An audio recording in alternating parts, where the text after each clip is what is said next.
আসসালামু আলাইকুম এভরিওয়ান। আপনাদের অনেক আগেই বলছিলাম আমাদের এনায়েতপুর বেড়িবাঁধের কথা। তখন তো আপনাদের ভিডিও করে দেখাইছিলাম, তখন লোক ছিল না। তো এখন ঈদের সিজন, দেখেন কত মানুষ আসছে এখানে। আর এখানে নদী ভাঙার প্রতিরক্ষার্থে বোল্ডার রাখা হয়েছে অনেক। বোল্ডারের উপরেও অনেক মানুষ আছে। আর আমি একটু জুম করে দেখাইতেছি সেই বেড়িবাঁধ, যেখানে হাজার হাজার মানুষ ঘুরতে আসে। আমারই কিছু দেওয়ার কিছু নাই, তার বাদেও মানুষ এখানে আসে। দেখেন কত মানুষ আসছে। তো আমাদের সিরাজগঞ্জে যদি কেউ আসেন, অবশ্যই এখানে আসবেন, ঘুরে আসবেন। দেখেন একদম হসপিটালের রাস্তা থেকে শুরু করে একদম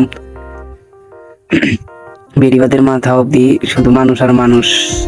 অনেক মানুষই আসে অনেক জায়গা থেকে, ঢাকা থেকে, অনেক দূর দূরান্ত থেকে গ্রামের বাড়ি বেড়াতে আসলে অবশ্যই এখানে আসে। তো আপনারা কেউ আসতে চাইলে আসতে পারবেন। নদীর পার অনেক সুন্দর একটা জায়গা।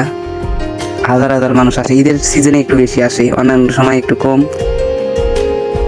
আর দেখতেই তো পারতেছেন কি পরিমাণ মানুষ আসছে, বলার বাইরে।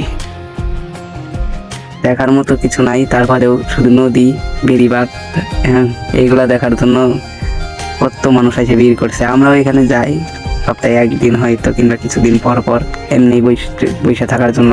অনেক বাতাস নদীর ধারে।